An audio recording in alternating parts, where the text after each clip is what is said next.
Assalamualaikum, teman-teman pecinta alur cerita dimanapun kalian berada.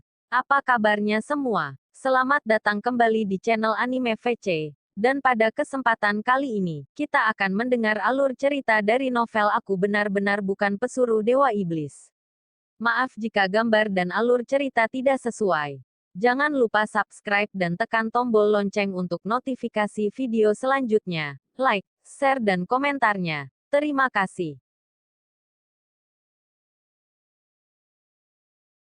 Aku benar-benar bukan pesuruh Dewa Iblis. Bab 7. Gargoyle. Apakah ini? Gargoyle. Lin Jie mengambil patung itu dan mengamatinya. Patung batu itu tingginya sekitar 30 cm dan lebar 10 cm. Sepertiga dari patung itu adalah alas sedangkan sisanya adalah tubuh gargoyle itu sendiri. Monster yang merupakan bagian dari manusia dan sebagian binatang. Dengan dua tanduk di kepalanya, ekor dengan ujung runcing dan sepasang sayap seperti kelelawar, yang membuatnya tampak seperti bibit iblis. Aku benar-benar tidak tahu bagaimana Old Will berhasil menyembunyikannya di pakaiannya, renung Lin Jie pada dirinya sendiri. Dia bisa melihat bahwa harga patung ini tidak murah mengingat pengerjaannya yang detail dan indah, yang bersama dengan cahaya merah menakutkan dari matanya, membuatnya tampak seolah-olah akan hidup setiap saat. Untuk sesaat, jantung Lin Jie berdebar kencang dan dia merasa ada yang tidak beres. Betapa menakutkan. Untungnya, tekstur batu yang kasar mengingatkan Lin Jie bahwa ini hanyalah sebuah patung. Ya, Wildan mengangguk. Aku tahu bahwa itu bukanlah sesuatu yang berharga, dan itu tidak dapat dibandingkan dengan bantuan yang telah kamu berikan kepadaku selama ini. Tapi terimalah ini sebagai tanda terima kasihku. Saya akan membawa hadiah yang lebih berharga lain kali saya kembali. Petik 2. Pikiran pertama Lin Jie adalah menolak hadiah karena kebiasaan. Tetapi setelah beberapa pertimbangan, dia menyadari bahwa kesopanan Asianya tidak pantas di sini. Dia tahu bahwa Will tua dengan tulus ingin dia memiliki hadiah ini, dan menolaknya akan membuatnya tampak seperti dia tidak menyukainya atau mereka tidak cukup dekat. Selain itu, Gargoyle mirip dengan loh batu Cina yang menangkal kejahatan, menyampaikan berkah dan niat baik Will tua kepadanya. Tidak ada alasan untuk menolaknya, jadi Lin Jie memutuskan untuk menerima spesialisasi lokal ini. Lin Jie meletakkannya kembali di atas meja dan tersenyum. Benar-benar sebuah karya seni yang bagus. Aku menyukainya. Saya benar-benar menantikan apa yang akan Anda bawakan untuk saya selanjutnya. Petik 2. Wilde menghela nafas lega. Dia telah menyimpan gargoyle ini bersamanya selama bertahun-tahun, dan itu juga merupakan bagian kelulusannya ketika dia menyelesaikan magangnya dengan tuannya sendiri. Dari semua ciptaannya, gargoyle batu ini adalah karya terbaiknya. Dibuat menggunakan sisa-sisa sekte yang punah dari zaman kuno sebagai bahan mentah, dan diresapi dengan darah, jiwa, dan vitalitas 990 orang. Kulit keras yang kebal terhadap pedang dan tombak gigi dan cakar yang dapat mencabik-cabik seseorang, dan sayap yang kuat memberikan kecepatan dan fleksibilitas, gargoyle itu jelas bukan makhluk yang bisa diremehkan. Itu bahkan bisa merasakan niat membunuh. Secara keseluruhan, kekuatan bertarungnya sebanding dengan prajurit tingkat pandemonium. Wilde telah mencapai penguasaan tingkat tinggi dalam pembuatan objek magis. Pada awalnya, dia masih senang dengan kesempatan untuk menampilkan karyanya kepada Lin Jie. Tetapi ketika dia mendengar kata-kata karya seni, kegembiraannya benar-benar hilang dan dia kembali ke kenyataan. Memang, ini hanyalah gargoyle peringkat pandemonium. Buku acak apapun yang ada di raknya dengan mudah bernilai ribuan gargoyle seperti itu. Tampaknya hadiah saya bukan masalah besar di mata makhluk yang lebih tinggi. Lin Jie benar-benar baik, memperhatikan perasaanku dan memujinya dari sudut lain. Tapi itu baik-baik saja. Wilde sudah menyiapkan hadiah berikutnya, dan itu akan menjadi hadiah yang sangat berat. Dia percaya bahwa bahkan makhluk peringkat tertinggi akan menghargainya. Kamu akan senang, kata lelaki tua itu dengan binar di matanya sebelum berbalik dan meninggalkan toko buku. Lin Jie melambaikan tangannya dan menghela nafas. Ini harus menjadi semua urusan hari ini, pikir Lin Jie pada dirinya sendiri saat dia melihat hujan lebat di luar.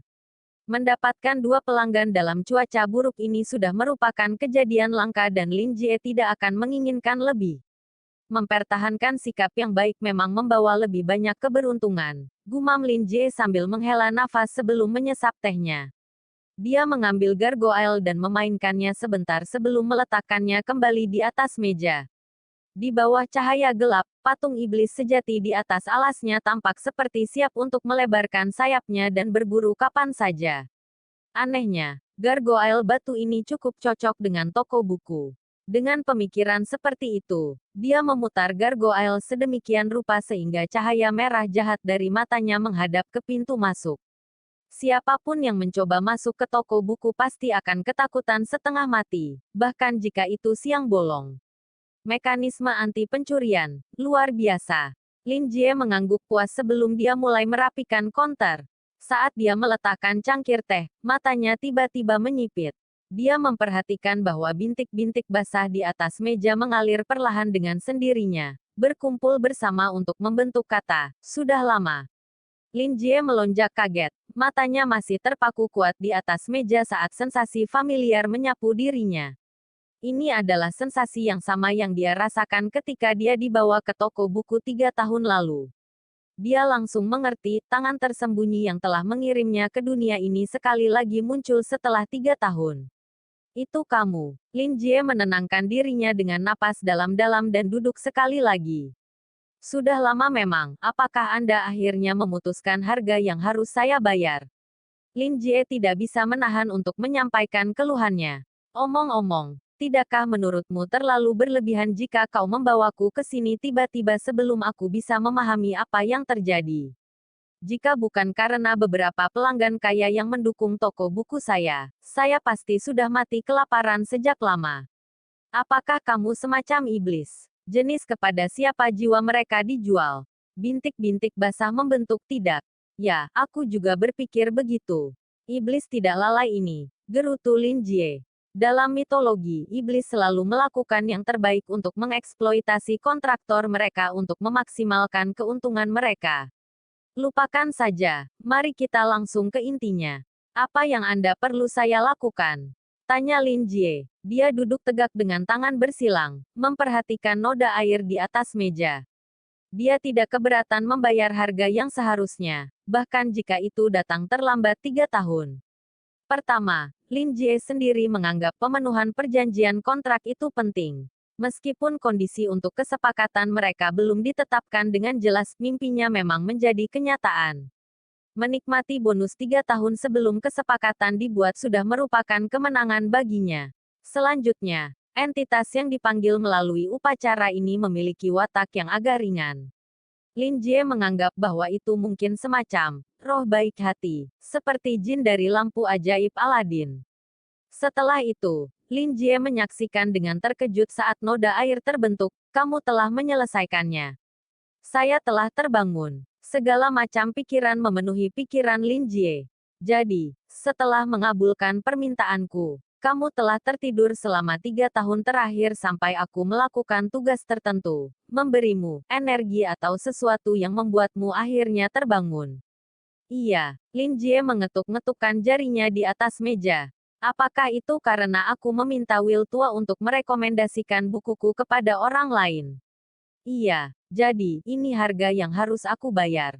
Agar orang lain merekomendasikan dan menyebarkan buku saya sendiri. Iya, apakah ini menguntungkanmu? Iya, hanya, bagus itu lugas dan ringkas. Sama sekali tidak ada masalah kalau begitu. Aku akan bekerja keras. Lin Jie berjanji dengan sungguh-sungguh. Setelah itu, bintik-bintik air di atas meja menghilang seketika, tidak meninggalkan jejak pertukaran ini yang pernah terjadi. Tanda pisah, tanda pisah. Tak lama setelah siluet Wilde menghilang ke dalam hujan, sesosok berkerudung mengintip dari gang gelap, mata elang tertuju ke arah Wilde menghilang saat dia mengeluarkan ponsel. Aether berputar di udara, menciptakan penghalang yang mencegah suara keluar. Ini adalah laporan Jack. Saya telah melihat Wilde, pria berskala hitam tanpa wajah, di Norzin 23 Earth Avenue. Saya curiga dia terlibat dalam konflik internal pemburu. Petik 2. Apalagi, dia berhenti di toko buku selama 1 jam. Saya menduga bahwa toko buku itu mungkin menjadi markas rahasia para penyihir hitam. Bab 8. Ketuk-ketuk. Kepala, saya sudah menerima laporan. Joseph mendongak dari dokumennya dan melihat anak muda berambut emas berdiri di pintu. Masuklah, Claude. Saat dia mengatakan itu, Joseph meletakkan penanya, melepas kacamatanya dan menggosok hidungnya. Apakah sesuatu terjadi sehubungan dengan insiden cermin ovum ajaib? Para pemburu ini, pria tua itu bangkit, menatap tumpukan file di mejanya. Dia menarik napas dalam-dalam, lalu meraung, hanyalah kutu dari Norzin. Joseph tampak seperti pria tua yang halus ketika duduk. Tetapi ketika dia berdiri, otot-otot yang menonjol dari tubuhnya yang besar tampak seperti akan keluar dari pakaiannya. Ekspresi tekad yang tak tergoyahkan di wajahnya dan rambut putih beruban itu memberinya aura menakutkan. Claude melambai kepada orang-orang di luar sebelum dengan lembut menutup pintu dan masuk. Maaf guru, ini perkembangan baru. Perkembangan baru. Perkembangan macam apa yang bisa lebih penting daripada sekelompok orang bodoh terbelakang yang hanya tahu bagaimana menggonggong dan menyebabkan masalah. Dengan marah, Joseph mengetuk meja dengan ringan dan suara logam berderak terdengar dari lengan mekaniknya. Dengan ledakan keras, retakan muncul di meja saat bergetar. Omong kosong. Saya sudah akan menikmati masa pensiun jika bukan karena sekelompok tanpa ibu ini. Persetan. Suatu hari aku akan mengencingi semua kuburan ibu mereka. Bibir Claude berkedut dan dia tidak bisa menahan diri untuk berbicara. Guru, Anda harus memikirkan citra Anda. Joseph mendengus apa yang harus ditakuti. Dia melirik ke belakang Claude. Bukankah kamu sudah menutup pintu? Claude, ada apa dengan alasan ini setelah melontarkan semua omong kosong itu? Baiklah, Claude menggaruk kepalanya tanpa daya dan meletakkan file yang dipegangnya ke meja. Informan yang melacak situasi pemburu melaporkan bahwa Wilde dibawa ke 23 Earth Avenue. Siapa? Mata Joseph menembakkan laser saat ekspresinya berubah serius. Wilde, Frank Wilde, pria bersisik hitam tak berwajah. Dianggap sebagai penyihir hitam peringkat destruktif oleh Serikat Kebenaran. Menghilang 2 tahun lalu setelah pertempuran di White Hills. Kami saat ini memiliki hadiah untuknya dengan hadiah yang meningkat setiap tahun dan itu menyebabkan banyak pertentangan di dalam Secret Ray Tower. Petik 2. Claude sudah mengharapkan reaksi seperti ini dari gurunya dan memberikan laporannya dengan tepat. Joseph mencibir, dia akhirnya muncul sekali lagi. Saya pikir sampah itu akan tetap berada di selokan yang menggigil selamanya. Petik 2. Claude bergumam, tapi kaulah yang bersikeras bahwa dia masih hidup dan terus menaikkan hadiahnya karena kau sangat yakin dia akan muncul kembali. Tentu saja, tidak ada yang mengenalnya lebih baik daripada saya. Joseph melihat ke bawah ke tangan logamnya yang telah dilengkapi sepenuhnya oleh Truth Union. Jeritan logam yang menggelegar bergema saat jari-jarinya mengepal. Dia telah kehilangan lengan kanannya dalam pertempuran 2 tahun lalu. Tetapi pada saat yang sama, dia telah menghancurkan setidaknya setengah dari tubuh Wilde. Banyak orang mengira bahwa Wilde sudah mati tetapi Joseph memiliki firasat bahwa orang ini pasti akan kembali. Saya tidak pernah berharap dia berada di Norzin. Tempat paling berbahaya adalah yang paling aman, ya. Sepertinya dia telah membuat kemajuan. Mudah-mudahan dia sekarang memiliki lebih dari sekadar air di otaknya yang seukuran buah kenari itu. Apa yang dia lakukan di 23 Earth Avenue? Joseph bertanya sambil menekankan tangannya ke meja. Claude menjawab sekaligus. Menurut laporan itu, dia memasuki toko buku yang tampak biasa dan tinggal selama lebih dari 1 jam, seolah-olah dia membeli atau meminjam beberapa buku. Penyihir hitam yang mendapatkan kekuatan dari bahasa membeli buku. Tidak masuk akal. Pasti ada yang salah dengan toko buku itu. Sudahkah Anda menyelidikinya? Petik 2. Aku sudah melakukannya. Toko buku ini terdaftar di bawah Kamar Dagang Ash dan telah beroperasi selama 3 tahun. Meskipun memiliki sedikit pelanggan dan bisnis, toko tersebut memiliki reputasi yang baik dan pemilik yang berada di luar kota adalah satu-satunya anomali. Awalnya, kami menduga bahwa ini mungkin tempat persembunyian para penyihir hitam, tetapi kami tidak terlalu yakin sekarang. Apa yang tidak kamu yakini? Dengan sedikit kesulitan, Claude menjawab. Kamar dagang Ash milik para druid, penganut alam dan hutan. Sangat tidak mungkin bagi mereka untuk bergaul dengan penyihir hitam. Para druid mungkin akan mengajukan laporan ke Secret Ray Tower jika kita bertindak sembarangan dan merusak reputasi Ash Chamber of Commerce. Joseph membanting telapak tangan di atas meja. Sekelompok pembuat onar makan sayur ini. Druid bukan vegetarian. Masa bodoh. Persetan. Siapa saja bisa menjadi kaki tangan kegelapan dan misi kami para ksatria adalah melenyapkan kegelapan. Apakah Anda pikir Wilde menghabiskan 1 jam penuh di dalam toko buku untuk mengobrol, membaca, dan minum teh?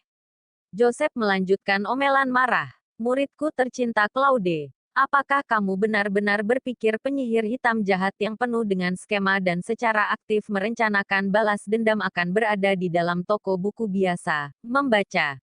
Aku akan benar-benar memakai sepasang sepatu bot ujung runcing ini dan dengan kejam menendang pantatmu jika itu yang benar-benar kamu pikirkan.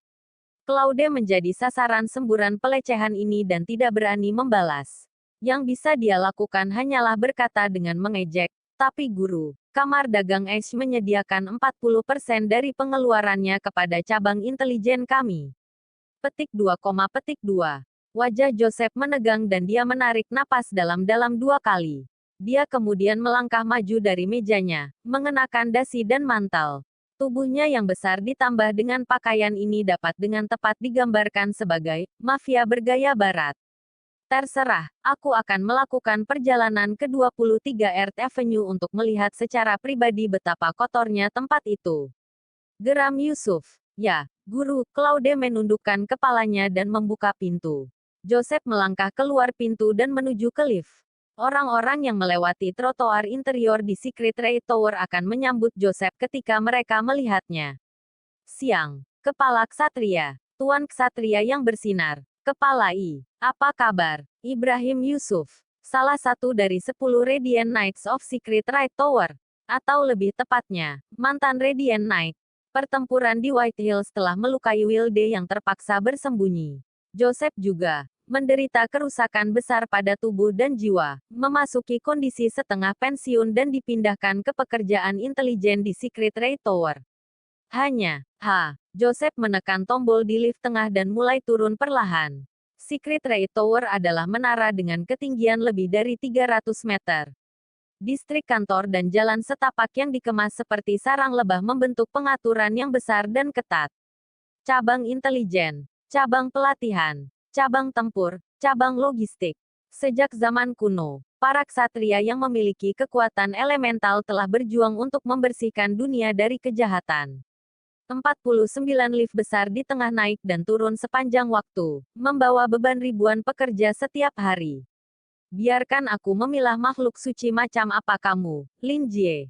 Joseph bergumam sambil memasukkan laporan itu ke dalam sakunya saat pintu lift perlahan terbuka. Tiba-tiba, dia menutupi matanya. Sialan, halusinasinya kembali.